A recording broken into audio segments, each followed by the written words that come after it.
Hey there, my friends. Frederick here. It's that time again. I've got a new album out. It's called Saints. And I'm not going to go too much into all about the music because it has my friends from the last album, Atlantic. It's kind of the same format. My friend Rob Alley's playing trumpet with effects, and Steve Lewis is playing some guitar. Karl Kaminski on bass, and the music is in the same wheelhouse as Atlantic. In fact, it was all recorded at the same session, and so it's kind of the idea of like trying to play the drums like the way the wind blows, or the way that a river flows. Music that is at a chosen rate of speed, but not at a real tempo. Anyway, you'll hear it if you check it out, which is better than talking about the music.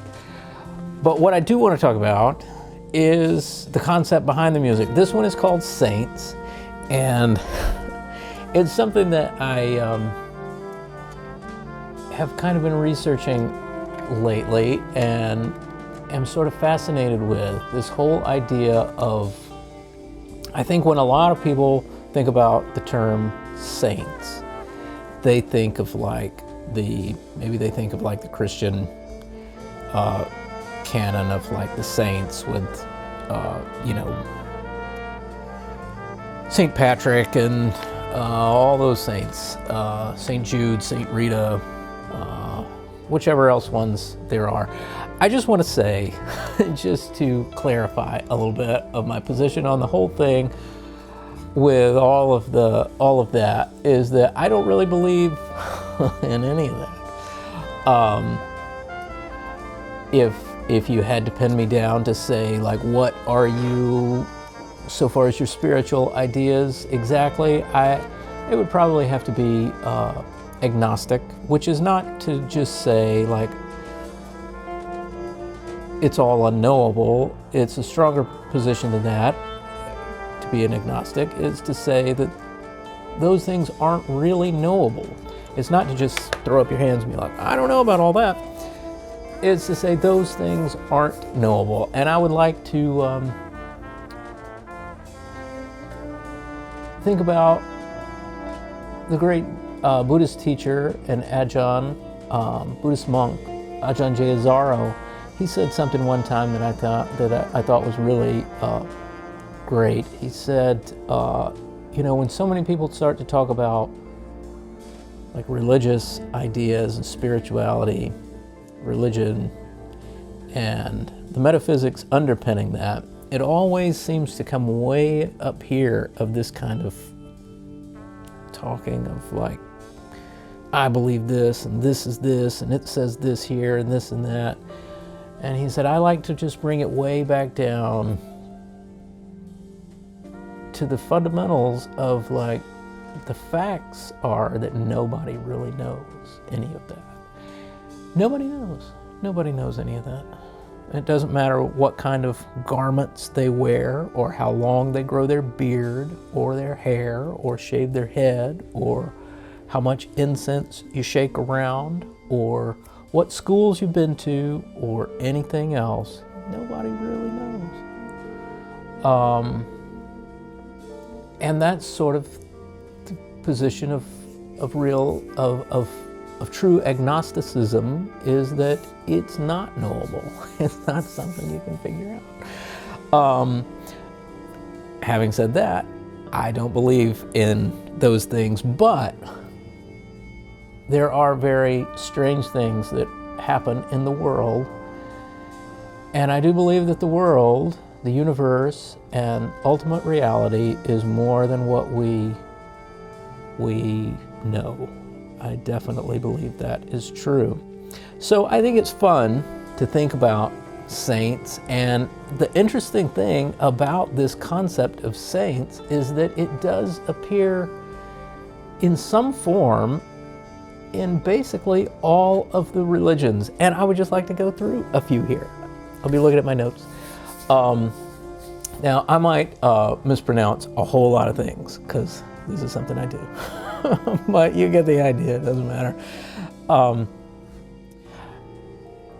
So basically, we understand, like Christian saints, everybody, I think, kind of has an idea of those, and that's interesting and all.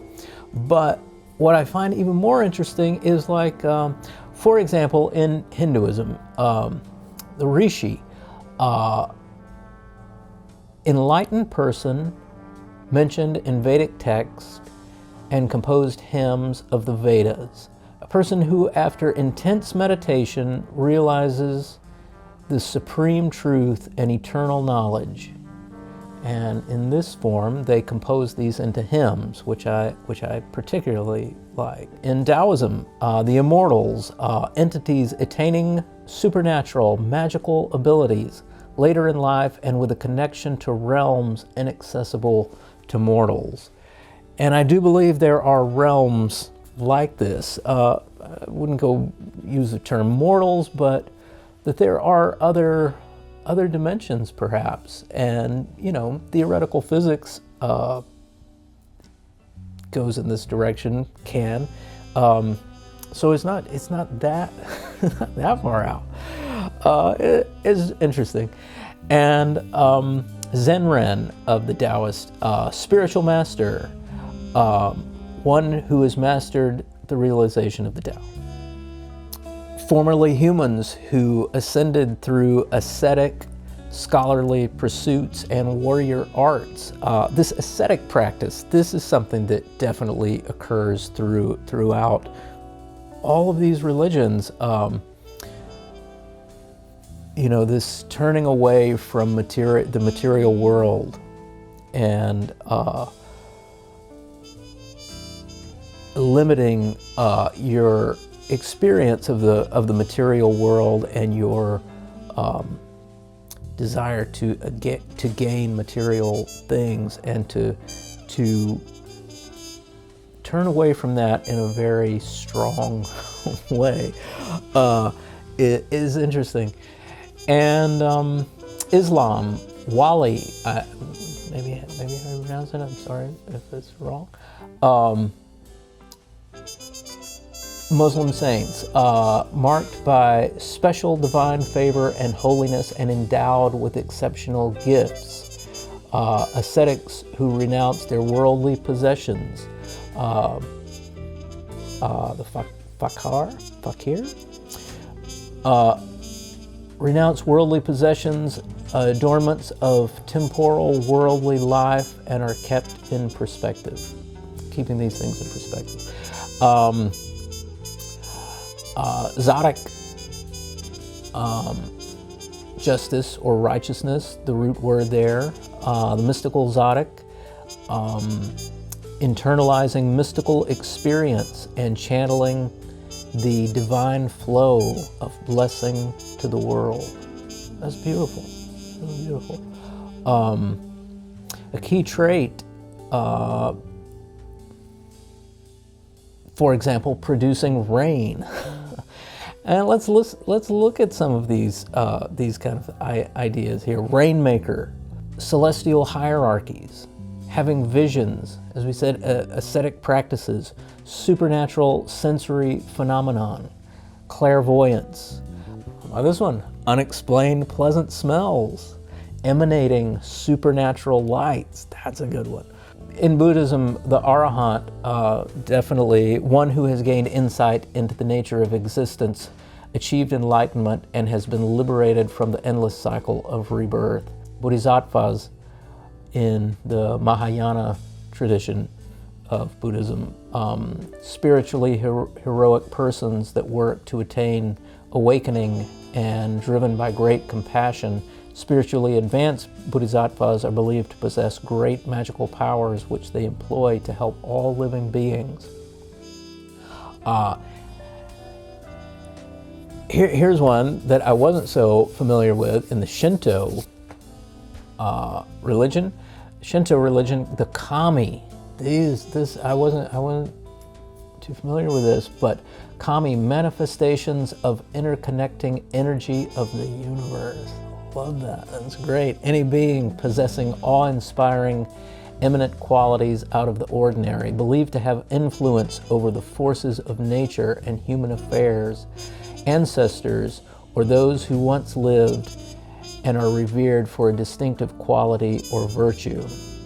There's a lot. I mean, you can really go on for a long time studying this. I believe people make a whole career out of it in academia. Anyway, but that's kind of the idea behind the album, and the music is somewhat reflective of that in a abstract or gestural kind of way. And you don't have to go for any of that to enjoy the music, but it's something that I think, if you do, adds a little something. Anyway, it's out now on Bandcamp and will be out in about a couple of weeks on Spotify and all the streaming services, our friends over there. But it's out now on Bandcamp, and there are a few of these limited edition handmade cassettes. Made them over here on my trusty Tascam. Real-time duplication. And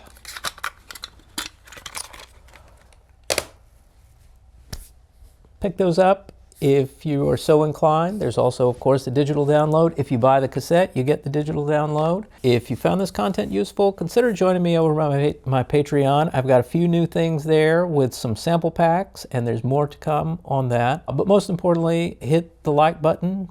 Like, comment, subscribe, turn on the bell for notifications. And thanks so much for listening, and we'll see you next time.